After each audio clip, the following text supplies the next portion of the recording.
I've been waiting since season 1 to talk to you, and I was devastated when you got killed off. Just for the record, then you kept coming back. I'm like, oh, maybe there's still a hope. And then 9 years later, here we are. Yeah, they really saved it up, for a very, very long time. And so I'm hoping that now finally everyone can be satisfied with who I become. And we're going to find that out. Obviously, there's people already kind of think they know, but we're going to find it all out tomorrow night. Yeah. Yeah. Now this will, by the way, this will run after the finale, so you can talk about spoilers how much you want. Okay.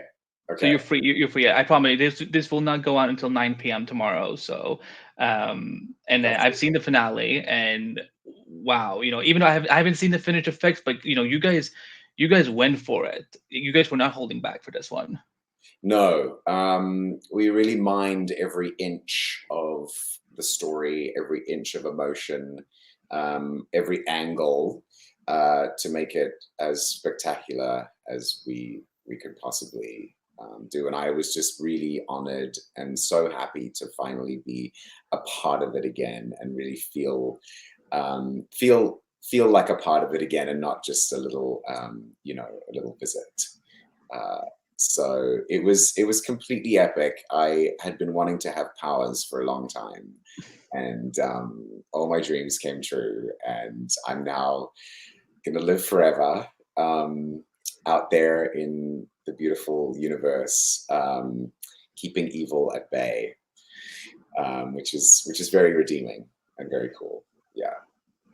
Well, let's go back a year ago. When you were in season 8, had you and Eric already started talking about you coming back for season 9 as Cobalt Blue? Like how did this all come about? No, we hadn't talked about it, but they'd been planning it, I think, since about April last year, and then they told me in about September, that I was going to come back to do 4 episodes, but I didn't know how. So yeah, I only really found that out when I landed back from Australia on my way sort of to Vancouver, and the costume person said, I got a text, when I turned my phone on, saying, you're fitting, can we fit you in LA for your super suit? And I was like, getting my bags going, what? My super suit, oh my gosh. So it was pretty cool. I was like, what's happening? How is this happening? What's happening? And then even my driver in Vancouver was a big fan since season 1, so he didn't want to know any spoilers, but he kept having to drive me to where they get fitted for the super suits. We had so many fittings.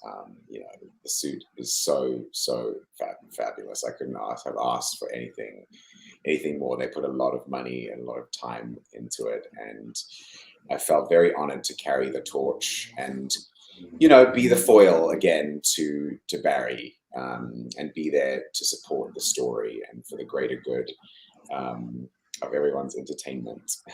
Yeah. How many? Because Cabal Blue's suit on the comics it's a very complex look. How many variations that go through? Like what we see on screen, did it always look like that, or like did it have different components initially?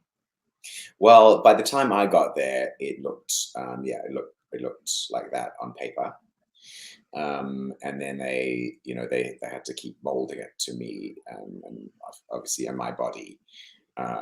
And so that was the process of, how much do we want here and how much do we want there? When you see something on, it looks very different. So there was a number of different adjustments, and being able to move and look good at the same time. And yeah, it was pretty cool. I look kind of like Barishnikov underneath. It looks like a ballet outfit for some reason before you put the suit on. Yeah, it was very, very cool, very fascinating process. They really did an incredible job. I couldn't have asked for anything more, really. Yeah. Now I know over the years, I mean, myself included, everyone is always, wanting you to come back. Specifically as Cabal Blue, I know people ask you at conventions and on social media.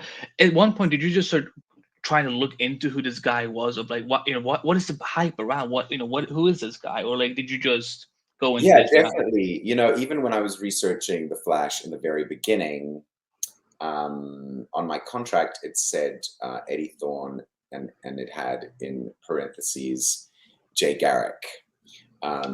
So then people thought I was going to be Reverse Flash. Then they thought I was going to be Zoom. Then they thought I was going to be, So it was kind of frustrating, to be honest, because it was completely out of my control. Which, as an actor, nothing is in your control, which can be a little bit, just you just feel sort of like tossed, and then people think that you have control. So obviously, they're just being nice and they're asking you these questions. But which I don't have the answers to. But it was what was your question? No, like did you like at any point research Cabal Blue, like after everyone kept Oh, asking you that's like? right. Yeah. Then that sort of became the main theory at the end of the day. And it had a lot to do as well, sometimes with the crest that I wore, my family, the Thorne family crest. Yeah. And so, yeah, it was, I was very, yeah, I looked into it. I was like, oh, wow, so many people, are saying that this should be the case. And so, yeah, when I spoke to executives, I would say, well, what about this? What about? And yeah, it was very cool. The way that they did it was, and all the writers really, and Eric and Jonathan in particular, who wrote episode uh, 12 of was a co-writer on episode 12 in season 9. Just really, really clever writing, from Eddie's perspective, in terms of making the most plausible case for a villain, the most intense, I think, opposition to Barry, that people had already had in their hearts. So super clever, very dramatic. Yeah. Yeah, no, because when you watch all these 4 episodes back to back, at some point you start thinking like, yeah, in a lot of ways, Eddie has like really a point. He sacrificed himself, and then like how many times has Eobard now been back? Like I don't know. Did you keep following the show after season 1 and just see like this dude keeps coming back? What did I die for in that case? No, I couldn't watch it. It was too sad for me. Oh, And I think because he was so unfairly killed, and it was unfair to me as well. I think it was smart to bring him back, because the character has an obvious unmined vendetta, that was, and a storyline that was never picked up or never finished. Yeah. But didn't really go anywhere. In season 1, Eddie was great, but the character really sort of stayed the same, and then sort of died. So it was yes. a completely blank canvas in that way, um, and an opportunity that I'm very glad that they made the most of in the end. Yeah. Yeah, now that I think about it, because I keep thinking about the finale, and when your body just your body just flies away, and they just never dealt with it for 8 years. I'm like, he is somewhere. Like, there's no way that this show is gonna end without him coming back. Now that you mentioned the whole thing about Jay Garrick, like, how was that gonna work? Like, how was the thing that with Jay Garrick gonna work? Because I've heard you talk about it like here and there on panels and so on, but like, what was that? I don't know. I don't know exactly what they were thinking. It could have been like a million different things. There would have been 100 different plausible ways that I could have been the original, Jay Garrick. But you know, I don't know exactly what they were thinking. Okay. You know, I could have been. It could have been a different timeline. It could have been. You know, I don't know how. It was definitely. You know, I was the red herring. You know, obviously. So they were wondering what I could be underneath that. I think. And then, you know, as it went on, I think, you know, like in Arrow, they killed, you know, a regular at the end of season 1. I think it worked really well. So it was going to be one of us. And they sort of decided, okay, you know, Eddie's storyline is kind of on the out. He's at the, you know, the cops have become sort of obsolete. I'm sort of in the wrong place at the wrong time. If my character became all about Star Labs, you know. So yeah, it was crazy. It was crazy that they did that, and I think it really helped the show. You know, it was very dramatic. Yeah. Well, let's talk about this massive series finale, because I mean, the episode just literally opens up with you getting to have all these incredible actors around you.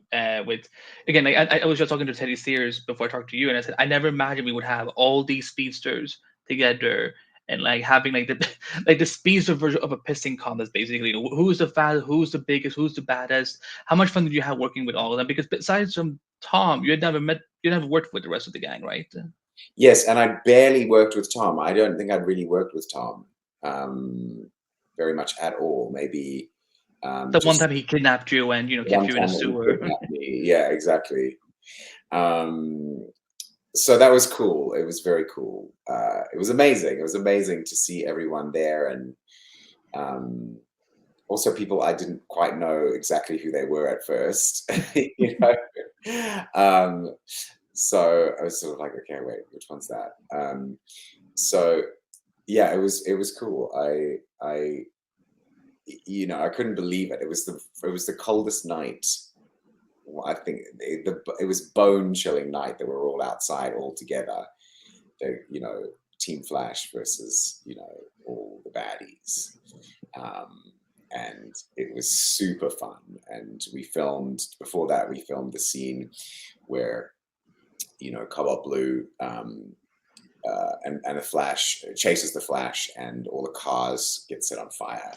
Yeah, that was insane. And then he goes through the plate glass, that plate glass, you know, thing, and that was amazing. We had to do that in one take because, you know. Oh wow. Yeah, and you can't see it on camera, thank goodness, but my heart jumped through my mouth. So like, just keep walking, you know. And I was really prepared, but as soon as the stunt double, you know, hit that glass window, and it shattered right in front of me, and it was real glass as well. My Oh whole snap. body was walking towards him really meanly, and my whole body just kind of went ah, and then like kept walking. Yeah, it was incredible what they can do. You know, and I really got into the fights as well. Like, I didn't realize I would find those so fun. You know. Because when I boxed in season 1, that was very challenging for me, actually. And the character of Eddie is quite far from who I am. So, but for some reason, I was really into the fighting. I could have done it like 1,000 more times. I wanted to do more. They gave it to us at the last minute because the schedule kind of changed. So I was sort of like, oh my gosh, how am I going to do this? And yeah, it turns out I'm really, and I was quite pedantic about it. Grant was laughing at me too. So I was like, wait, wasn't there a kick in there? Like, everyone's like, whoa. Now I'm telling the stunt team what to do. Sometimes it happens, you know. Yeah, sometimes you get too big for your boots. But yeah, it was fun. And also once before Grant had to smash everything off the table, and the split second before, I was like, wait, stop. I can't remember what happened. Something got stuck in my costume or something. Are you ready? Oh yeah, now I want to see the bloopers at this point, and really like how much I went through. Let's talk about because you and Grant and you and Candace obviously had very different dynamics back in season 1. And here it's just, again, I mean, I hope you, I don't know if you've seen it, but people on Twitter are like obsessing over you with the flowers at the hospital with Iris, just standing in the suit, just like every other day. I hope you know, like people like, are literally memeing that. Talk about getting to work with them again, but this time in a very different capacity because there's all this tension and all whatnot.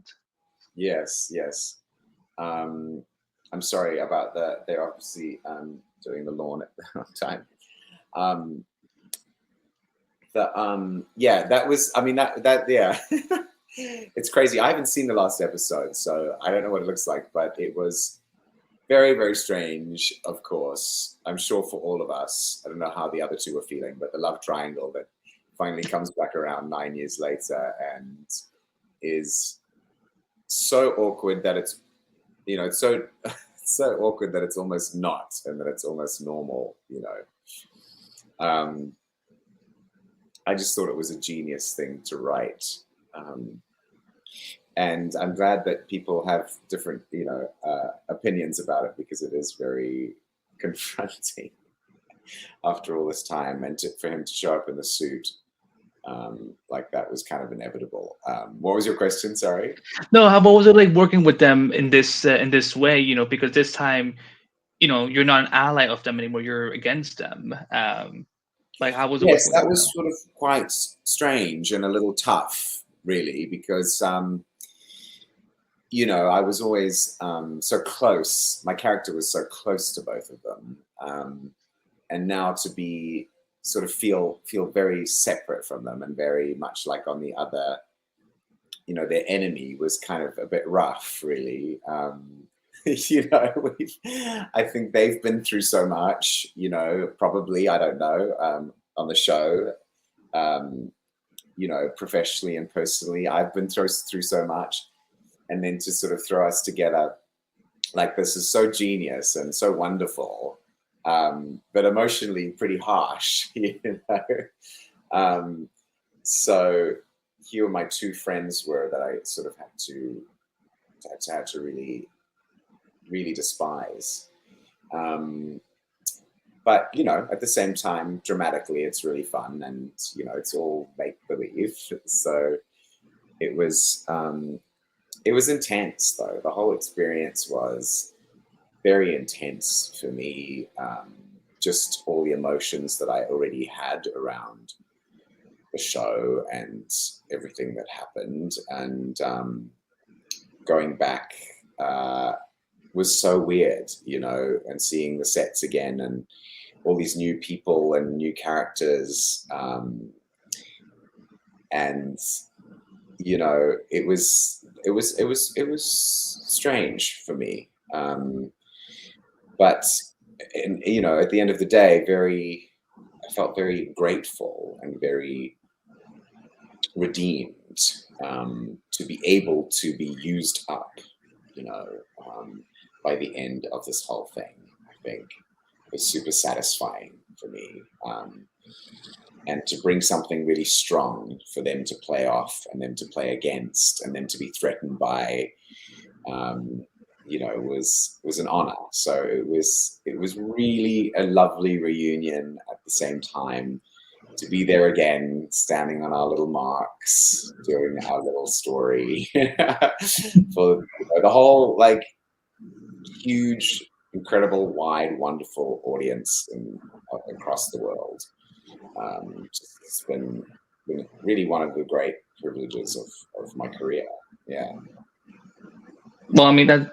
I mean, again, it's for a lot of us Flash fans. Again, like I said, it was tragic that we lost you in season one, but the fact that you kept coming back, and the fact that again, you literally were a lot of people's like ultimate like wish for this final season of like we gotta have Rick back. We gotta see him as Cobalt Blue somehow. So it's I'm so glad that you got so much out of it. Because yeah, it's kind of unfair that that you had to die, and then yet Eobard kept coming back, and just over and over. Yeah. It's And wow, Eobard really doesn't like Eddie. Like like when he was like, oh, just I don't know what the insult was, but I'm like, what does this man have against Eddie? I don't get it. Yeah, a lot of people. I didn't quite get that either.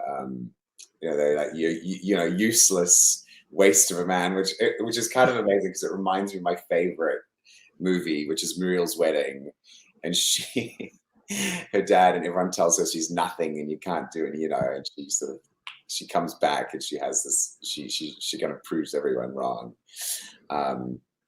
which is my favorite thing.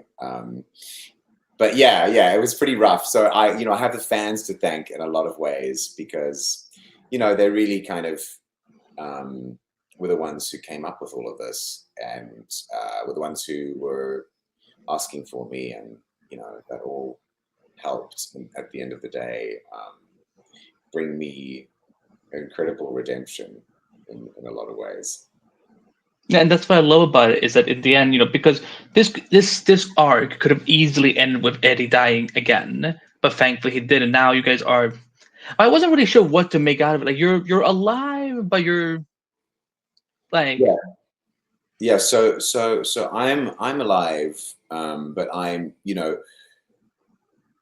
basically Barry and I. I'm sacrificing myself, but which is what made it so beautiful to me as well, was that the essence of Eddie is still there at the end of the day, and he's still alive because he did get brought back from the dead, and also got powers, and so he's now basically good and evil will always exist. But they can exist more harmoniously because Eddie, although he still has evil inside of him, that goodness overrided it, and which is why he broke the crystal.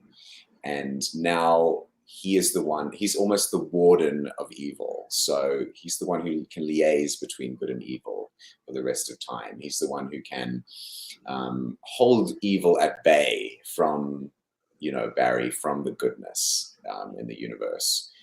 And I think that's very heroic, and again, he realizes he can be this theme that's been throughout his journey, which is being the hero, trying to be the hero in some way, that, he was useful and very, very useful and integral part of the universe of the Flash at the end of the day in this particular, iteration of it. Yeah. I'm trying not to get moved. Like you're getting so deep about this. It's no, I'm happy. I'm happy to hear that you got the experience because again, there's a lot of people in the Arrowverse that we've sadly lost. Very unfairly. You were always one of them, and so and again, getting to control evil from basically, breaking loose. That's pretty godlike, I would say. Yeah, it's very cool, very noble, and he got messed around. He got poisoned by his own his own jealousy, obviously lured in by the negative speed force, but it was his own feelings and we all have those inside of us. We have to choose which voice to listen to in our heads, and that was what was so genius to me that they did, which is so true in life. You have these two voices, and sometimes they say terrible things to you or terrible things about people, and you can go down that road, or you can take the high road and go down the other road. We always have this choice, and one can eat away at you. And this was magnified by the negative speed force in me, and it got the better of me, and it really, really got the better of me. But then, the positive side, that my heart came shining through, and Barry, and Iris were the ones who showed me, the light again. And because Eddie was such a good person, which is the genius of what they did at the very, very beginning of the show, they didn't make him the asshole, which I would have very easily slipped into, in the love triangle, because it was fun. They were like, no, we want him to be nice. We want everyone to love him. And it was such a much stronger choice, and much, more dramatically satisfying at the end of the day. So, yeah, I think they did a great job. Love triumphs. Love wins all, right? It does. It really does. And these are the themes in comics. Good versus evil, and love is the thing that you know, as I get older as well, you do realize it's the one thing that is a balm for absolutely everything. And if you focus on that, you know, you really will be okay. You know, everything will be okay. Yeah. Now, once I don't know, I mean, I'm sure you tried like other cast members, but did you get to keep anything from your time on The Flash? You know, from this final arc? Absolutely. Yeah. Well, you know, in the beginning, I mean, I've got Eddie's badge, I've got his coat, his boots, all these things that remind me of Eddie that say Thawne #5 in them. And because I was friends with a lot of the crew, you know. So, but you know, nothing major. We were given a lot of great stuff by Warner Brothers as well. We were in season 1, we got to go into they have like this like toy store, basically this like, you know, memorabilia thing at Warner Brothers and here in LA at the studios. We got to go in there and just like take whatever we wanted. Oh, that's so cool. I know. So my little nephew is 2, and I even forgot that I gave my sister this. He's got one of the like Flash figurines from season 1, and the leg came off, so he just always looks at it and goes, "Uh-oh, uh-oh." But he loves playing with it. Yeah. So what else did I take? Of course, I've got my Thawne family crest, and I wish I could have kept the suit, but Yeah. What about the crystal? well, I didn't take the crystal actually. I mean, we crushed the crystal, but well, we crushed. You know, there's doubles of the crystal, and there was one that was made of sugar. You know, that I had to crush, and oh my god, Of sugar? that take was so, yeah, it's like sugar glass. It's like sugar Oh, okay, sorry. that they use. I was like, I'm gonna eat it. That's what I should have done actually. That would have been kind of amazing. But it was hysterically funny because that scene was so intense, and you know, we had to do it quite quickly, and there was a lot of emotion going on, obviously, for my character. And this bloody thing, you know, I kept crushing it wrong. I kept getting to the climax, and then it would just like, you know, it wouldn't break, or it would. So that was one of the highlights, because I would start shrieking with laughter because Grant is very funny. It's very funny. Yeah. So that was. Yeah, it was cool to have all these wonderful memories, but so intense. It was such an intense time because of what my character went through. It was a lot more full on than season 1, which was like light and bright and bubbly, and you know, all these funny circumstances that we found ourselves in.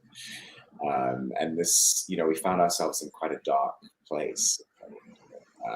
Story-wise, you know, and the lighting is very dark, and but it was cool, you know.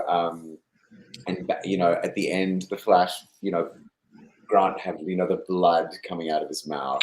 Yeah. He's so good he's just so good at that.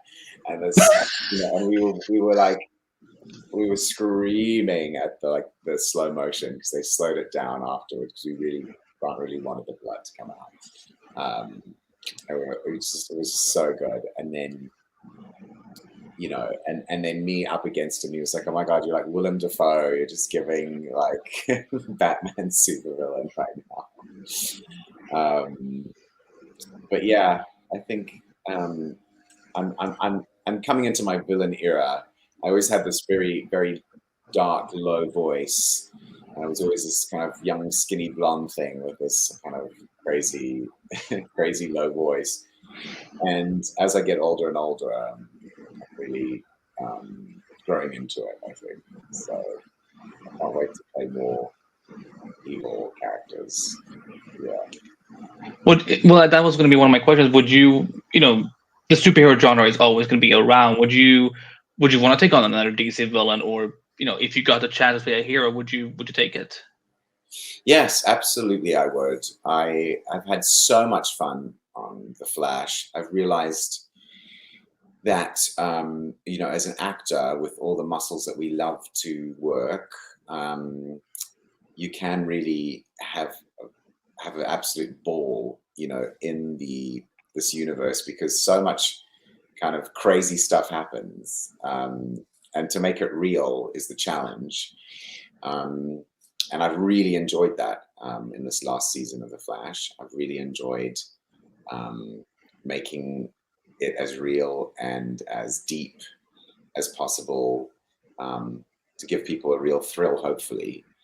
And I would love to do it again. I would love to do something where, either or, I could be, I like being good now as well. You know, it's all a thrill for me to make it real, to, my craft has grown. I feel so much since I first graduated acting school back when I was 21.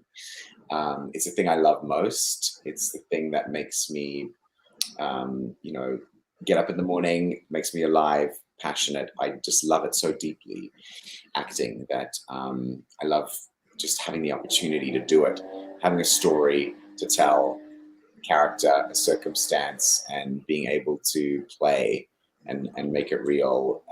It's becoming more and more, um, alive for me as well. I just did a film called Shoulder Dance, and that was a huge, I felt like something really, I have this play I did in Sydney when I was in my early 20s, was a big kind of leap forward for me. This film for me as well has been, I did a small part in Master Gardener, which just came out as well, yesterday, throughout the US, which was a huge as well for me experience, with Sigourney Weaver and Joel Edgerton. And then this new series I'm doing with Kristen Wiig and Laura Dern, Alison Janney. And then I've been able to get to do the Flash in all of this. It's been full circle. You've been busy. You've been very busy. Yeah, it's been very full circle and very, I was very much, they say everything happens for a reason. Everything happens. There's no such thing as a coincidence, which, as Eddie always, obsesses over. I think that is true in life. You never know what's coming, and it's all going to come at the right time. And you have to trust the process, and you have to trust that you're going to get the opportunity only when you're ready, and all that good stuff. So I think that's really happened for me. I'm really grateful that I got to come back right now, on The Flash, and be able to, be with everyone again, and be still at the party, and still be included with all these lovely, wonderful people that I love: Jesse Barton and Candice Patton and Grant and Danielle and Tom, and I wish Carlos could have come back. Yeah. But yeah, Carlos, as, they always used to take the piss out of me because I used to say Carlos. I know a lot of people were hoping for him to, but I'm again. Sometimes some things don't pan out, but I'm glad you got to come back, and I'm glad you got to be part of this story that so many of us have been wanting to see. And hopefully, I mean, I wouldn't mind seeing you as another superhero, another supervillain at some point. James Gunn is doing his whole thing now, so maybe I don't know, maybe he will hit you up at some point. Who's doing his thing? So I'm like writing it down. James Gunn. Right. He did all the Guardians of the Galaxy movies. He's now doing all the DC stuff. So, I would maybe keep an eye out for that. That would be fantastic. I would love to play some possum who ends up in space or something. What creature is that? Yeah, no. He was he's now accepted he's a raccoon. So it's Okay. yeah. So yeah. I need to watch the sequels. I have to catch up on that, on the Guardians of the Galaxy. It's so good. Oh, the third one. You're gonna cry so hard. It is such a good movie, but the first, in a good way. You will cry in a good way, but it's just definitely have tissues with you when you go in and see that. Oh my gosh, I would love it. I love anything set in the universe of superpowers, superheroes, space, you know, it's so fun now as well, because, you know, you can have the comedic elements in there as well as the emotion. And I think the boundaries of this genre is really being pushed and played with in such a cool way. But yeah, it's been an absolute honor to be part of the Flash, and to have, you know, people love, you know, everyone's so much. You know, I mean, obviously Grant in particular, you know, has carried the torch. Candace, you know, Danielle, Jesse, you know, Tom, Carlos, they you know, were so integral in all of this. But it was, at first, you know, we just were hoping that the pilot would go to a little series, and, you know, and then it just carried on and on and on. And yeah, it's been cool to be along for the ride, in my own way. Yeah. Yeah, I love that you say little series. That I'm just like, yeah. I mean, The Flash became one of the biggest things of all time. So, you know, you guys have, you know, I have all the respect for you all the respect in the world for all of you guys who worked so hard in all the different ways. So, you know, and I can't wait for fans to see how you guys wrap this up. You know, I before this I had watched the finale at least 7 times, because it's just that good. Whether it is you throwing Grant around in the loft, you know, like when the blood came out on the wall, I'm like, this is a I thought this was a family show, but okay, this is happening.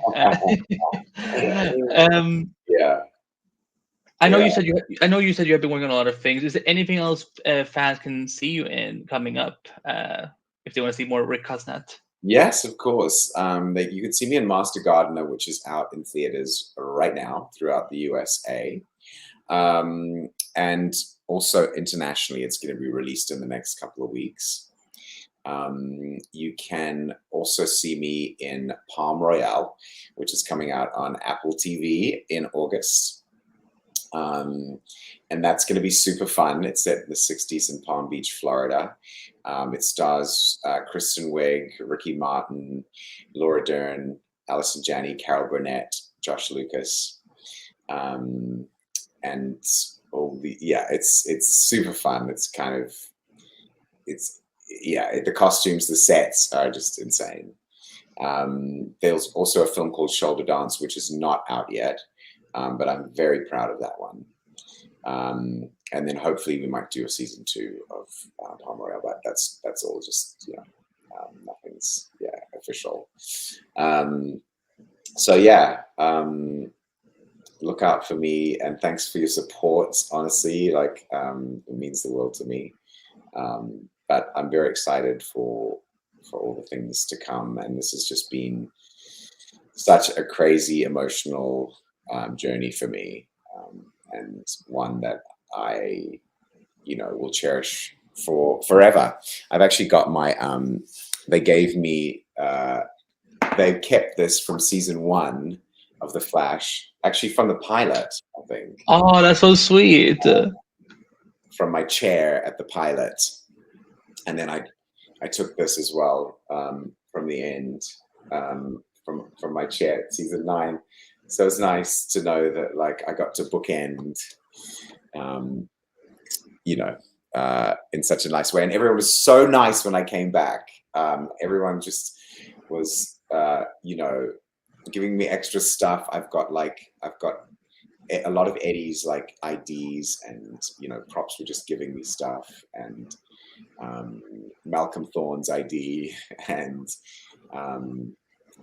you know, it was just really welcoming. Everyone missed me a lot, and I missed them.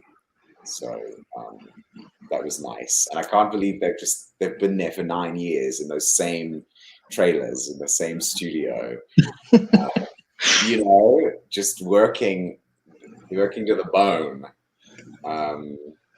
Good for them, you know. Yeah, I'm Was it? sure. How was the last day? How was the last day when you guys were filming?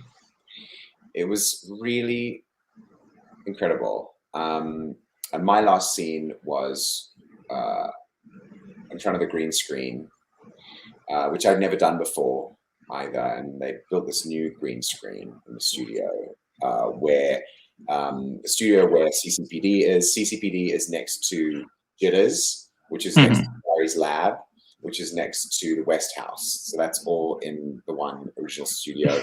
And the studio has Star Labs and all the little connecting bits of Star Labs. And it's a little smaller. So they built this green screen outside the West House, which they were taking down. So we did the last scene in the West House, which was so strange. And then Grant and I were there. We were in our super suits, doing the running on the spot next while the camera's panning around, and we just looked at each other and we were like, you know, oh my god, this is. And Grant was like, "This is your last shot. Like, I can't believe it." And it was really profound. And then, you know, everyone clapped, and you know, we gave kind of little speeches, and yeah, it was really surreal and beautiful, a beautiful ending for me to be included. Meant the world to me, it really did. Yeah. Well, again, that it makes me so happy for you. Absolutely. You know, I like I said, told you at the beginning, was always wanted to talk to you and to know how important this show was for you. It's, you know, it makes me happy as a fellow fan. So, congrats on what was a Right. phenomenal return for you. I cannot wait to see where you go next. You know, because you know I've been keeping up with, you know, what you've been doing over the last few years. You know, because I'm like, I'm not ready to say goodbye to Rick because the Flash, just because the Flash killed him so soon. But is there anything you want to say to the fans who will be watching this? Well, I was just thinking about that. You know, I mean, you know, it's just so exciting for us, you know, walking for the first time into like the CCPD, for example, and seeing that big wall of, you know, justice, truth, and liberty, and the big gold mural. You know, the show was so grand, and it was a dream come true for me. And it was also a dream come true for me to, funny enough, to die heroically on TV. Like I pretended I was in Thundersub when I was in primary school, which was a cartoon in grade 3, and that one of the characters was named Rick, and he dies, and everyone was really sad for him. So my dream kind of came true in that way, because, you know, everyone was so sad, and it was so sad when I died, and it was so there was a you know, this kind of sweet sorrow in that. There was a beauty in that sort of sadness, and that's life, you know. And yeah, so I just, yeah, I want to let everyone know how much I love the Flash, how much I love the story, how much we all, I guess, were emotionally invested and put so much of ourselves into it. And you know, it was so exciting. It was, for me, it was all the things, and I had all the emotions personally that sort of came along with that as well. And so it's been a big part of my life, and I've just got so much from it, and I'm so grateful to have been a part of something that's such a huge part of the zeitgeist and pop culture. You know, I don't take that lightly, and so I want to say thank you to all the fans for, you know, rallying and making up these storylines and really, you know, contributing so much to my return. And I hope that I, you know, did you all justice and gave you dark, terrible nightmares. Squad goals, right? You know, just give people the nightmares and all of all the villains. Yeah, just come and like, yeah, F things up a little bit. It's always kind of fun. Yeah, but so cool, and so many amazing characters. You know, we don't have time to list them all, but all the guest stars and all the regulars that, you know, came in and out of that spot that, you know, that I had in the beginning was so cool. From Tom Felton to, you know, yeah, it's just it's been epic, epic, epic. And Jesse L. Martin, who's still one of my closest friends, and Candace. I'm just so grateful for that as well. That's a huge part of my life. So yeah, it will always be a huge part of my life in that sense. Well, again thank you for your time on the show, and thank you for chatting with me today. Again, you were literally on my bucket list that I wanted to talk to. So thank you, and again, maybe we'll talk in the future. Maybe I will talk to you next time when you're another super suit, whether you're good or bad. Who knows? Amen. I would love that, Andy. Thank you so much. It's been Of, my absolute pleasure to be here. of course.